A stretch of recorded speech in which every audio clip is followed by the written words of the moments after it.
Welcome to the North Columbus Jaycees. Tonight is our professional development night, which is held every third Tuesday of the month. So tonight we're going to have our speaker Harvey come up, but first I'd like to introduce Rich, who is our internal VP, who will introduce our speaker.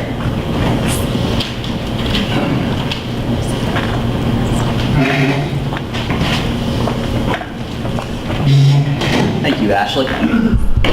It is my honor this evening to introduce to you our guest speaker, Harvey Schwartz.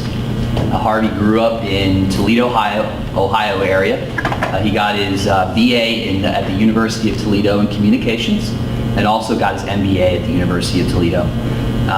One of his highlights early on is at 17, he was diagnosed with diabetes, but he took that condition and he used it in a positive way by starting the Diabetes Research Foundation at the age of 19.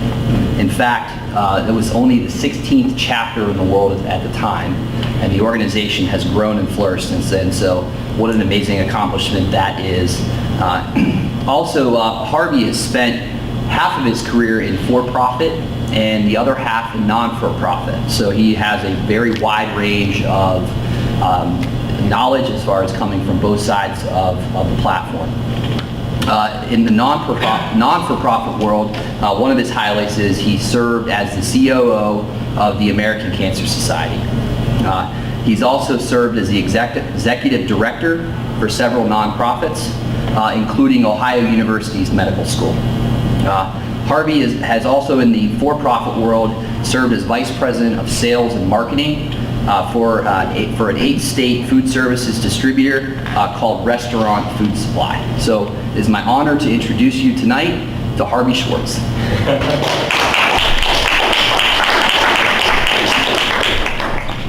That's a great name, Rich. I mean, better be named Rich than poor. Right? Well, I'm excited to be here. I'm very happy that you invited me, and I really appreciate you asking me to be here. I am going to talk. It's a dialogue, so talking to people is not how. That's not how I do things. Yes, I use my hands a lot. So can you keep up with that? No. So, but yeah, it has to be an exchange. It has to be an exchange of people, and the way I put together these worksheets, and there's like statements on there, and then there'll be a moment for you guys to kind of like think about, write some notes down, and then there's 4 of them actually, and depending upon how much time we have, we'll go through and because I don't want you to stay here all night, but keep it, but mostly for us to have an exchange between each other and me, and so that we can learn from each other. So I'm going to hand out the worksheets first, so we don't have to do it more than once, and then each individual sheet. But we'll do one sheet at a time.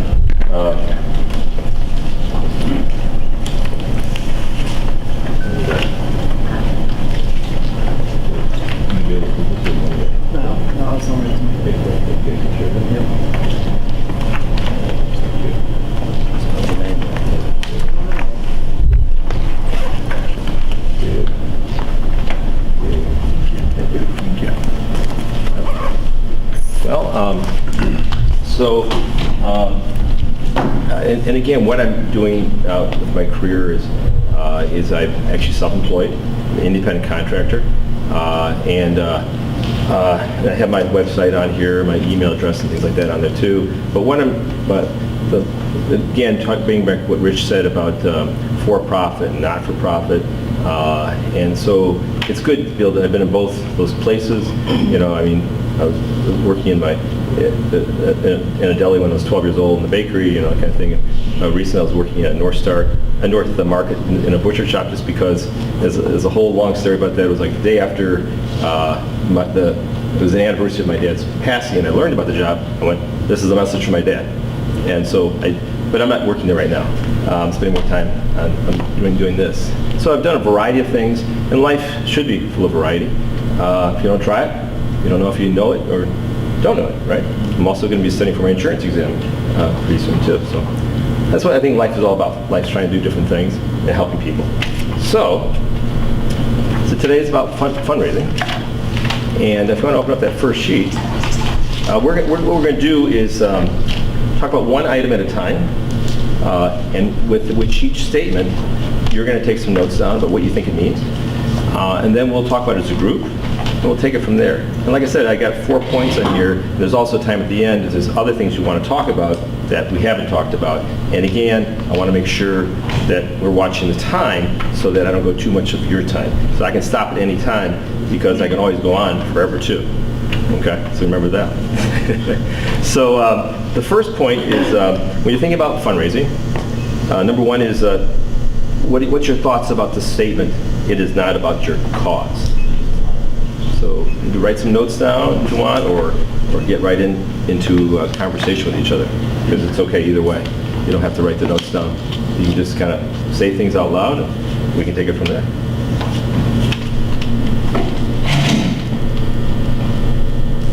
You got comments? Oh, I'm sorry.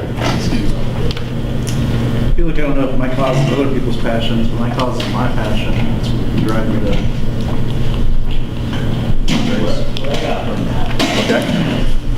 I was thinking it's not about your cause, it's about the effect of the cause. Mm-hmm. That's more important.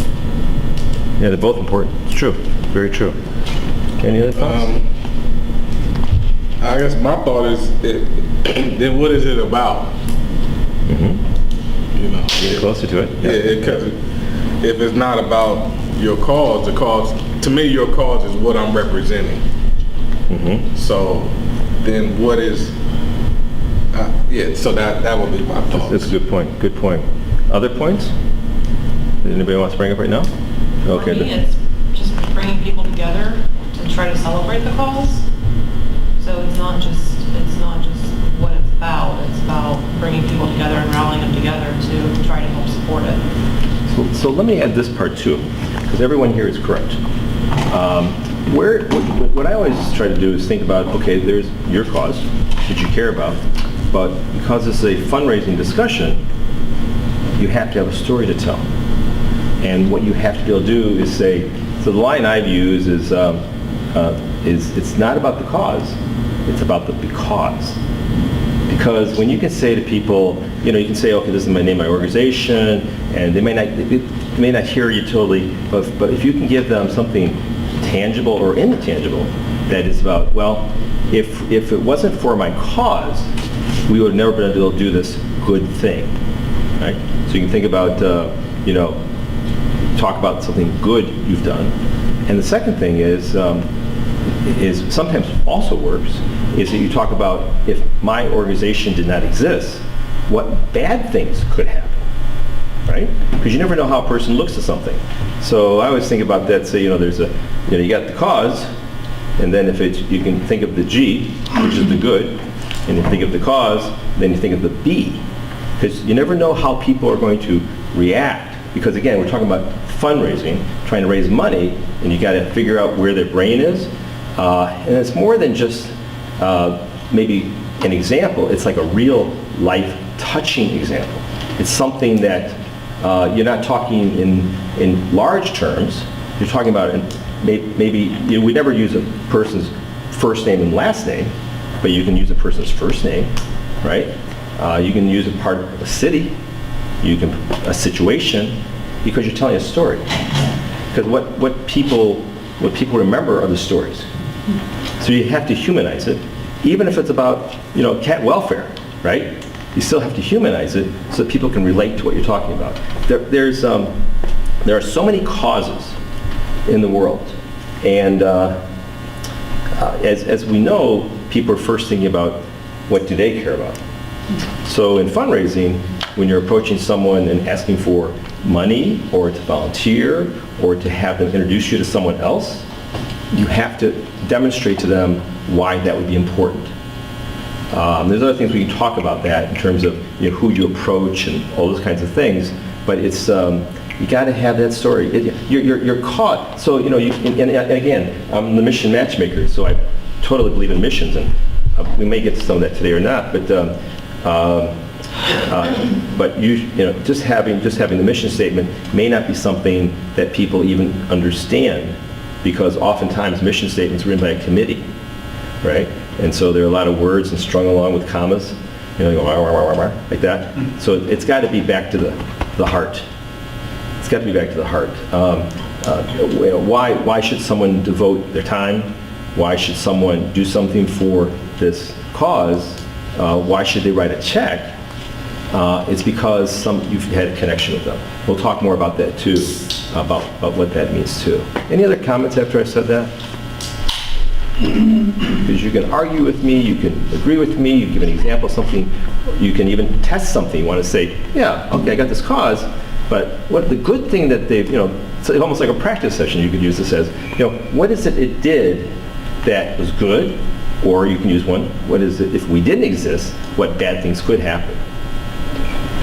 Well, I think when I think of fundraising, I think a organization may like your cause, but they might say, well, we're already donating to 3 other organizations, so, how do you differentiate yourself so that when they say, wow, this is an organization that I really want to, not only volunteer with, but also financially support.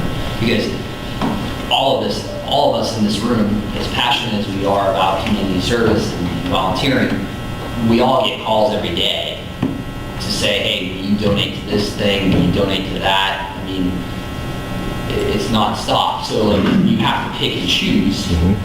You only have, so much money to donate, so you have to kind of figure out which cause aligns with you, right? Totally. And I'll add to that, and actually there's a question later, but let's talk about it now because it's better to go with the flow of the meeting, is that there's something called moves management. It's where you talk with someone about something, but they didn't really hear you because people, there's so much, they're hearing like, oh God, you get to that appointment in 5 minutes or something like that. So it takes a period of time before that. And the other thing too is, let's just look at it in terms of a let's say you're not for profit, right? And you want to get money from a corporation. Okay. Well, your cause, its mission, and I'll use Kroger because everybody always has Kroger for money. But what a lot of organizations, foundations, as well as major corporations, they have their focus areas. There used to be a time when they'd all give $1,000 or $500 or something like that. Say, oh, we'll help our people, but they're just getting asked too much, so they have to come down to what is their focus. What often that comes down to, this is nothing against corporations because I've worked for them, but they will look at it as there's their foundation, if they have one, that's one part. But if it's a sponsorship for like a race or something, they're going to ask themselves, and they're going to be asking you, okay, who's going to be at the race? Why are they asking that question? So let's say they sell men's clothing, and it's going to be all women. Well, there might not be a match there between their marketing goals and your mission. I mean, there's all kinds of things that a decision maker, because like you said, people keep asking for money, and everybody has budgets. And today, the budgets are tighter than ever before. It's just, but it doesn't mean the money's not there. So what it is whether it be in sales or whether it be in fundraising, there's discovery. And it's always good if you have someone that who knows someone who can get you some time with them. But the more research you do in advance, when you put together your prospect list, the less time you've wasted on it. There's an old saying in sales that a no is a great thing because that means you don't spend time with them anymore. You spend more time with your yeses. And a yes in fundraising could be $25. But that yes, over time, could grow into not just their personal money, it could grow into their friends coming together. You're probably familiar with Relay for Life, American Cancer Society's event. Totally a community-based organization in the event. If it wasn't for the small communities in the state of Ohio, and the best ones were in Northeast Ohio. And I think the reason for that is because they're very much of a ethnic population, So people, go to the same church together and things like that, and someone, God forbid someone would be diagnosed with cancer, they'd come around. In cities like Ohio, Columbus, it's more like people moved here, but they haven't grown up there, so it was different. So I always thought, Northeast Ohio was always wonderful for us. East Liverpool, always small little towns, and you would raise more money than Cleveland, Ohio would do. So yeah, it's about, it's a lot about timing and about community. So that's, but yeah, so there's so much noise out there in terms of so many if you would, there's actually a magazine that shows all the different races in the city of Columbus. So many 5Ks. It's like, it's like, so that kind of leads us to the next question, I guess, even about the event. So, but yeah, so empathy is very important. Why? The why is very important, but always recognize that your why may not make them go yes, but the more you do it, the more you ask, the better you get at it too. Find out maybe the trick words too. So, any other comments on that? Should we move on to number 2? Okay, so number 2 is, it is not about your event. You're thinking. You're talking. Okay, thank you. So really all I'm asking is, what do you, when you see that, how do you reflect on that? What do you think about that? I think the focal point is not about the event, it's about the overall purpose of why we're here. And so the event brings us all together for the purpose. Yeah. Other thoughts? Or questions or anything?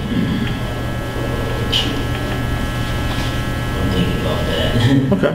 And yeah, we can come back to all these subjects. That's what it's all kind of try to be integrated together to it. The other thing too is that event.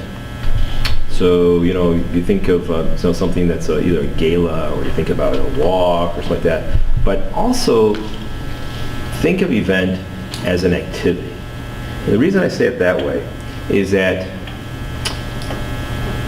you want to have these various touches between everything. So it's not just having all those activities of planning the committee and where it's going to be.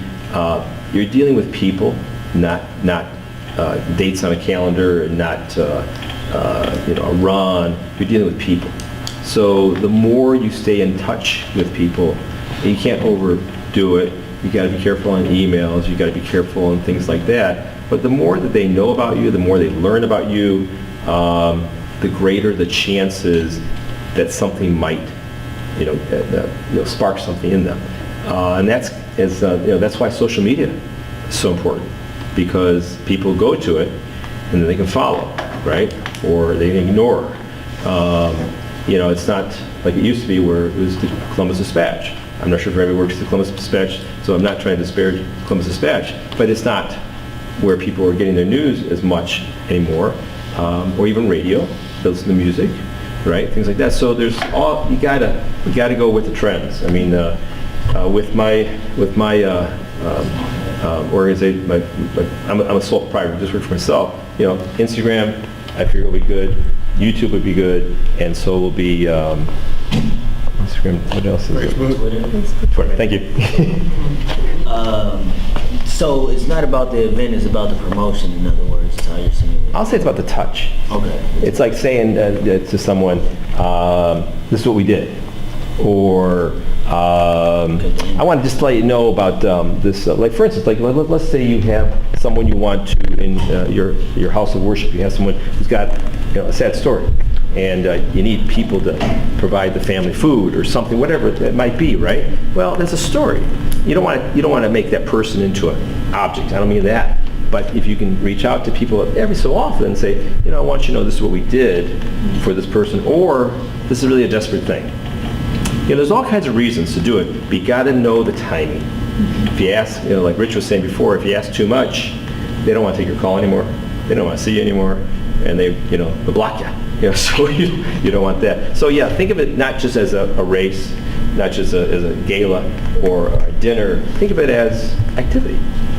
I think when you do events, keeping track of the outcomes. Oh, yeah. So how many people, I just did a fundraiser last week, and in the email is one of our biggest donors, and I just told him, hey, you helped us feed this many families, do this many school supplies, do this many book bags, and so forth, versus just saying, hey, we need some money, but this is what you've done in the past for us, and this is what we've been able to do with your generous contribution.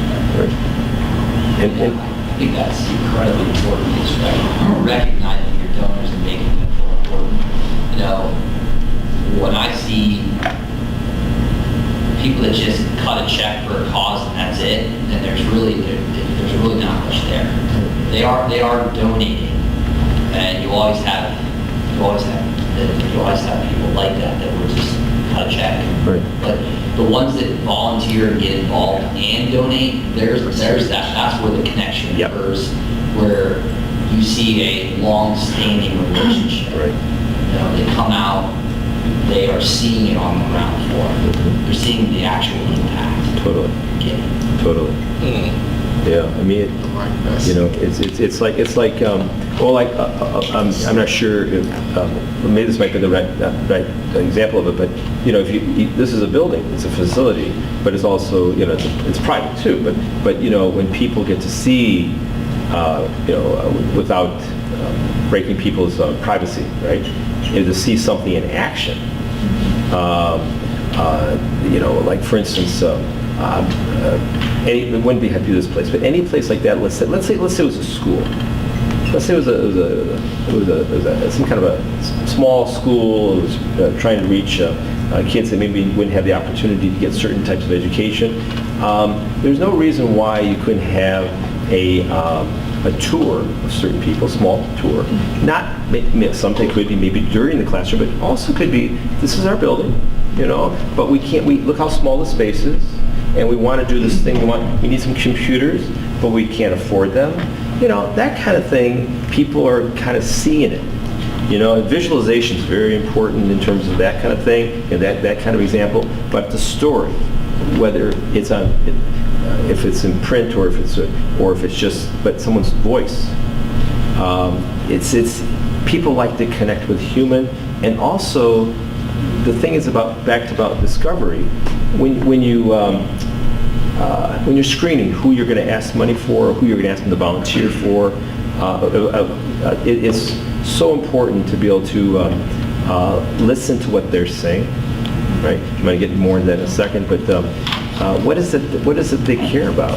And you know, there's a lot of ways to do that. One is if you have a database of, you know, who's in your organization. You know, you may not know how wealthy they are, right? But there are ways to do that. There's tools, you know, depending upon your budget. There's like these wealth index tools. Okay, but I'm going to bring in another point too, and I can bring more of that later on. I've got, I think, point number 4 is there are all kinds of ways for people to help a cause, even if they have limited funds. Because right now, they may have to take care of their grandparents, themselves, their kids, their grandchildren, right? Whatever it is. But there are ways in terms of giving a gift, whether it be through insurance or annuity or, you know, in their will after they're gone. So there are ways that people can help people who they feel good about. At the American Cancer Society, some of the largest gifts that we got over the years that I was there were from, they were actually retired, they were school teachers. They had large pensions. But they didn't have children. I mean, these are some examples of it. They didn't have children, didn't have anybody family to give to, but they had maybe cancer in their family. And wow, we'd get like a $10 million bequest.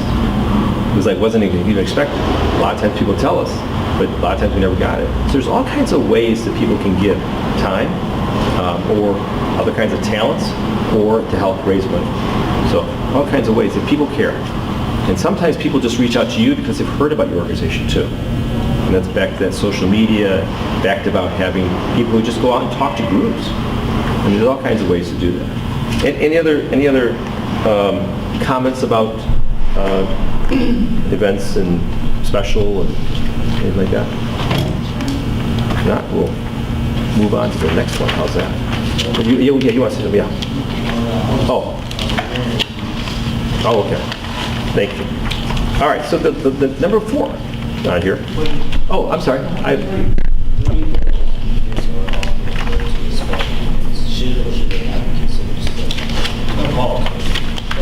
Yeah.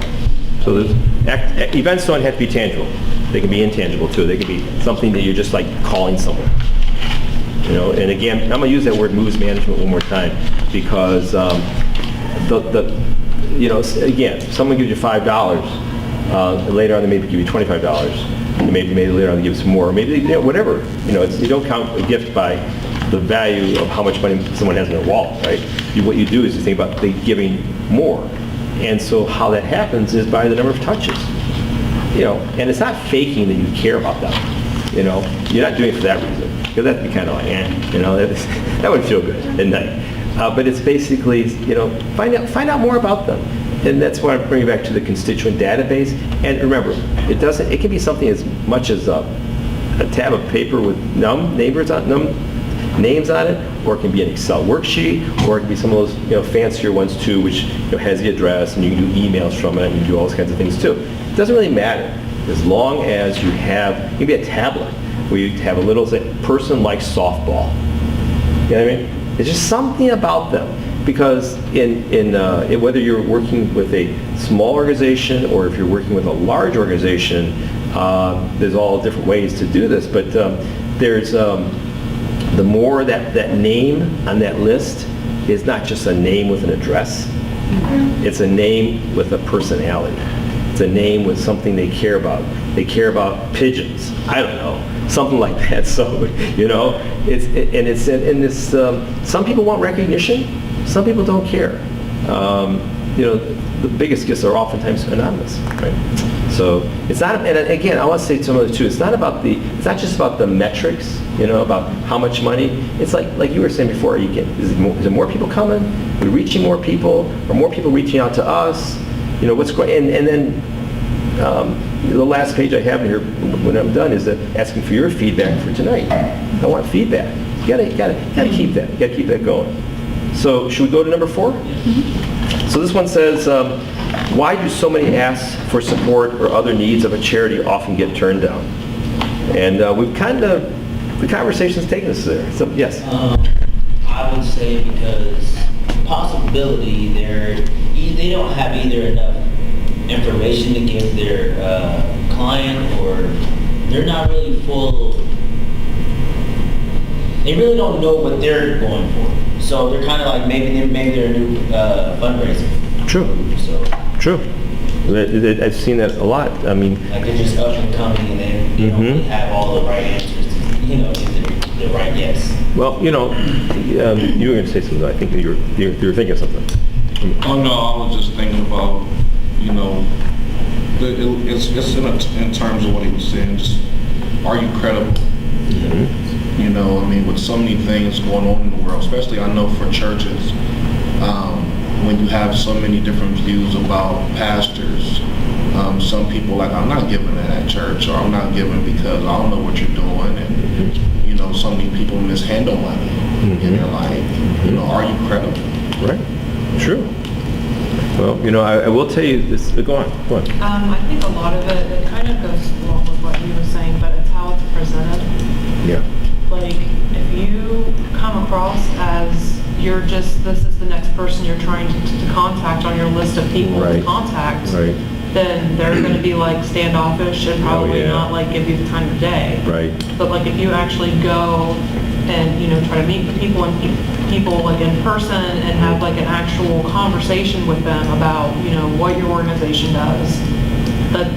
We did a Thanksgiving food drive basket last year, and that's how I got all the donations I got from it, is just going and actually talking to people in person and letting them know, you know, what everything was about, what we were doing. We were feeding families. They weren't just donating money to a cause. It was, this is the cause, and this is what they were doing to help the cause. That's right. So think that has a lot to do with it. Some of it also maybe just the lack of, I guess, funds. I know that I've approached Nationwide on a few occasions, and I mean, I used to work for them. And every time it was, hey, we work with these 10 groups. You're not one of these 10 groups. Right. So Exactly. we're not even going to talk to you. Right, exactly. Many nonprofits have gone, organizations have gone to, so from the sponsor perspective, or the grantor, they said, well, if we don't have one of our employees on your board, you can't even send us a grant application, you can't send us a proposal. And then again, on the other side, in the nonprofit world, there's so much turnover. So, when a person who is going to be giving money, or as a candidate give money, and there's another person there every year, they wonder about the credibility of the organization, and it from a perspective from the nonprofit, from an operations perspective, they're having a tough time. They always have had a tough time, but what happens is that sometimes people work for a non-for-profit just because the job is available, but the pay is never high, and except for some, there's some which, like when I'll just do this little thing here that back in whatever it was that I started the chapter in Toledo, we were totally a volunteer organization. Totally a volunteer organization.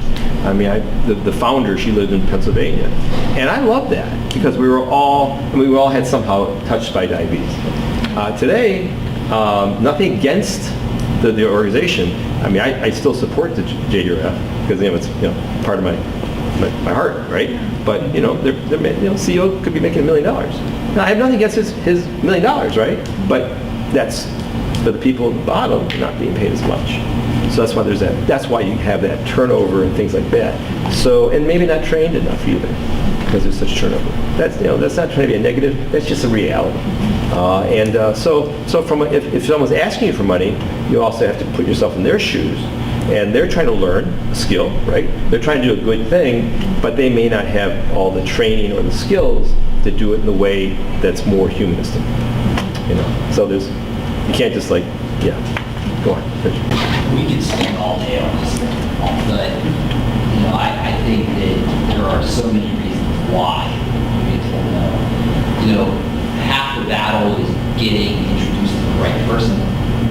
So if you go to an organization and you effectively communicate your vision and your purpose and what your organization does, and you say it with passion, you know your why, but you're talking to the wrong person, it doesn't matter. So there's a lot of things, like what Greg said, that certain companies have their list of charities that they donate to, and that's pretty much it. So it's doing your homework and finding the right companies that align with what your organization is trying to accomplish. It's also effectively communicating that to that organization, but then it's also finding the right person at the right time. True. And getting them involved, getting them to see it firsthand what you do out there. But I think it's come down to research and finding out who aligns with your cause. That's true. Yeah, there has to be that match, and I've seen too many organizations where what they do is they put together this package, and it's not customized, and then the volunteers go around and hand out this package, and they expect to.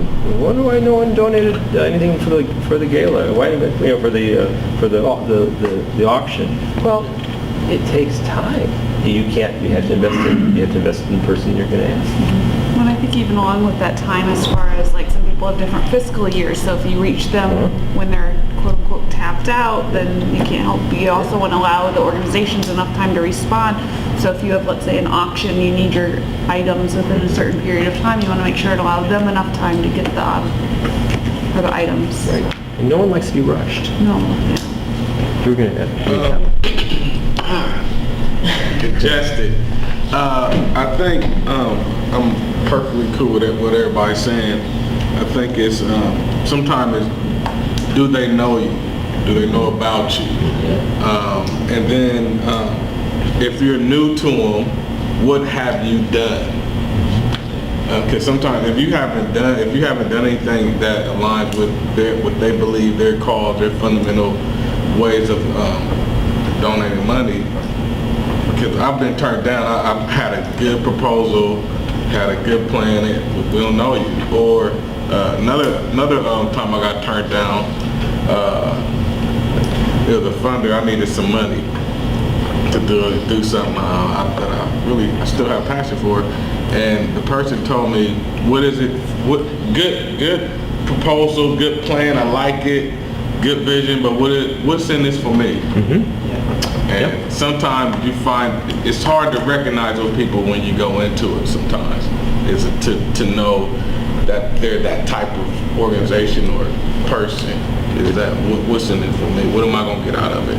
But think about, so you invested some time, they're no, they're over here now. Now go focus on your yeses. Right. You have a greater return on your investment. I haven't been back since. Well, you should. I mean, you can do a contact back and say, hey, I want you to know about something new that's been going on. Just can I have 5 minutes? You know, if you do it like that, maybe kind of 5 minutes, or can I have just a little conversation on the phone? People are busy. Yeah. I mean, everybody's worried about their own personal money and also the company's money, and figure out how much time you want to put in that person, how much time you want to put in some other person. And again, on the corporate side, it's the same thing. Things are shifting around. People are, they're in Boston now. Oh, so yeah, there's all those kinds of things. I always see you thinking. Yes. I guess what's their hot button? You don't hit their hot button. You don't hit what they're interested in. Right. Right. Sorry? He said the aha button. Oh, the aha, not the hot button, the aha button. Yeah. And What makes them like it? Yeah, the aha hot button. I like that. Can I trademark that? No, I'm saying that's so cool. Yeah, it really is a cool phrase. I guess both of you guys really own that. You created that thing together. But anyways, could you believe having an app called the aha hot button? Oh yeah, wait, we got $1 million. That's so everybody has a circle of people around them, or people or they live in the community. It's something, there's something, but it may not be your cause because they have their own cause. But that's why I say, think about the cause. And it's okay. I know it sounds funny, but it's okay to get money from people to make them feel guilty. It really is okay, because you're doing it for someone who really needs help, or a group of people who really need help. I mean, there's a lot of unfunded causes in this country. I mean, we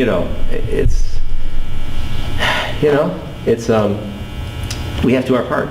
And again, today is about fundraising, but again, it's not just about fundraising. It's about by donating your time, by talking to various groups, whether it be if it's a house of worship and you talk to another house of worship, right?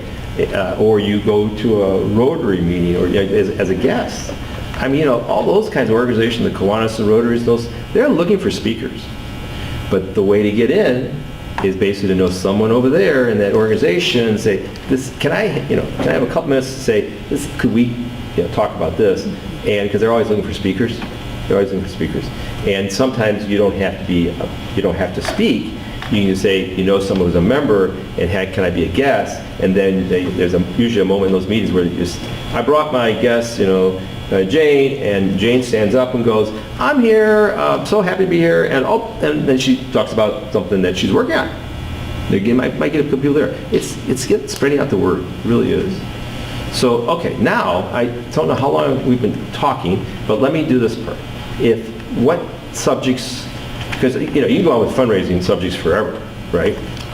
Is there something in the top of your mind, or something in your organization's working on, or something that's kind of like saying, well, here we got groupthink here, right?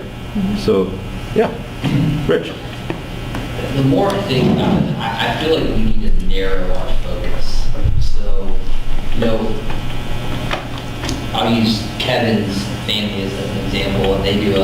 breast cancer research, bowling, fundraiser every year. Very, specific, targeted focus. The proceeds of this, it's going to be a great time for people who are going to come and bowl together. But the money that's generated from this is going to go for breast cancer research. I feel like we as an organization, we are going to increase our fundraising efforts, really have to narrow our focus. Because when people ask us, well, okay, so you're asking for money, to help grow the Jaycees, well, what is it for? And the Jaycees is kind of a very diverse organization. We help teach young men with leadership skills, professional skills. We help them learn those skills through community service.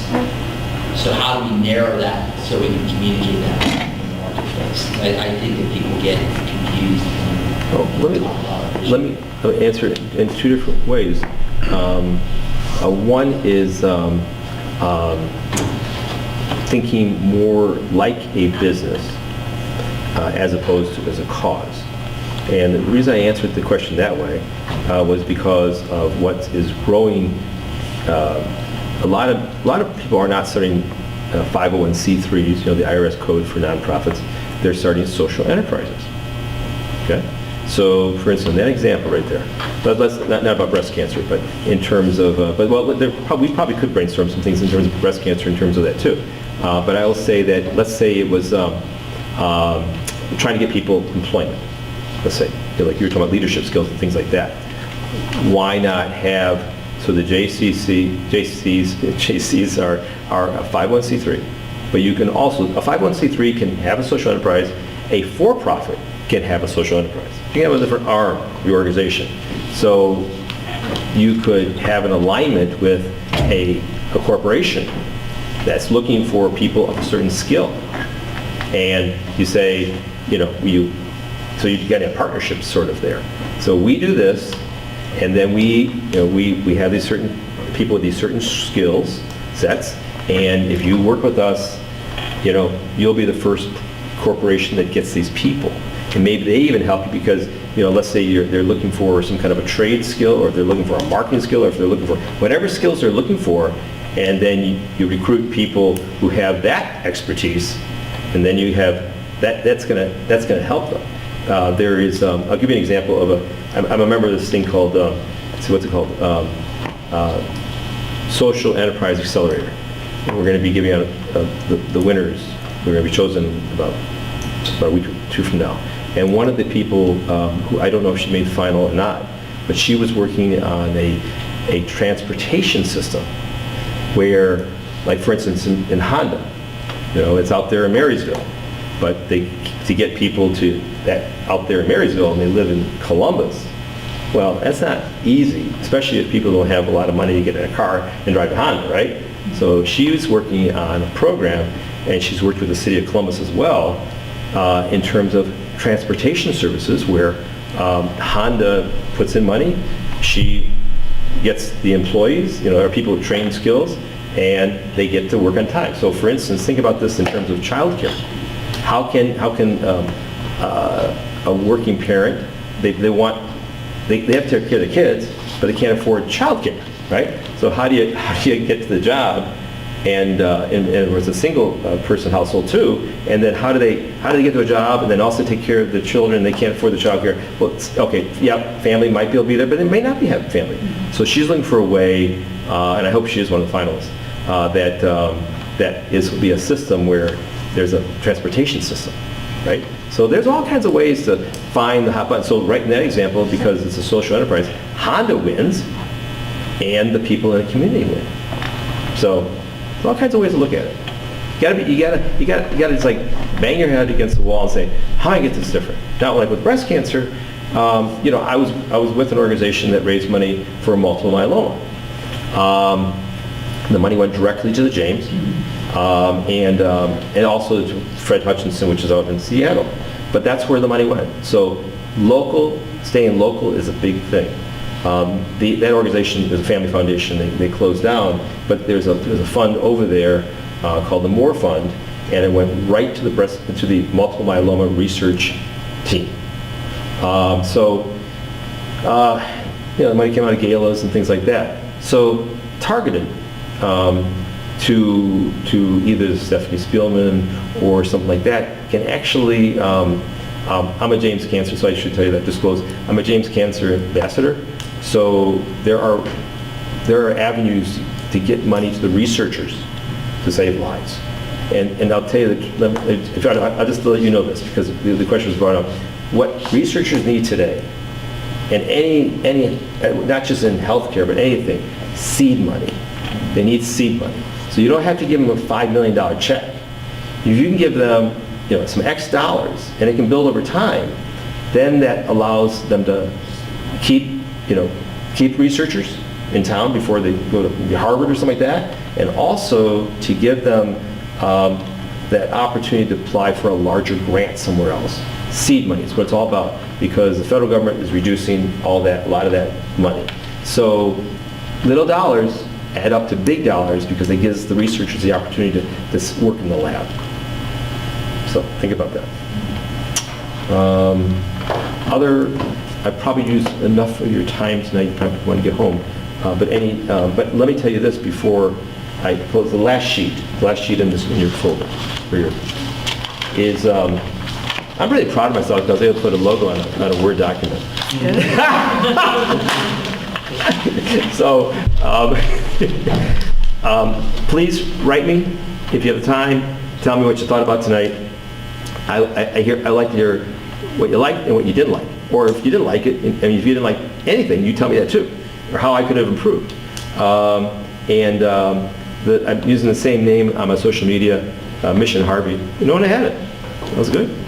No one had Mission Harvey. The YouTube channel is nothing on there right now. I think this video could be on there. And I already got some people I want to interview. And I tell you this because I believed in a personal mission statement my entire life, and it keeps getting longer and longer and longer. It was on Facebook now. I had to bring that along because tonight's not about my personal mission statement, but I'm going to say one thing about my personal mission statement. It's that it's my license plate and it's everything else. It's spelled NJOYLF. Okay? So it spells, so you want to have, okay, should we do this? Okay. NJOYLF? All right, just say, enjoy life, and life is short. So, here I am, 63, diagnosed with type 1 diabetes, 17. I still here. So, enjoy life. You never know. Enjoy life. But on that one thing about the YouTube channel, that's going to be, I already have one person I'm going to interview because he's an unbelievable person, but he has this mission in life. He's getting older. He's like 88, so I want to capture it. So anyways, things like that. So it's been a delight to talk with you guys. You guys are all bright and caring about things, and I mean, this is what life's all about. Life is not about yourself. Life is about helping other people. It really is. And you guys are doing it. So thank you. Thank you.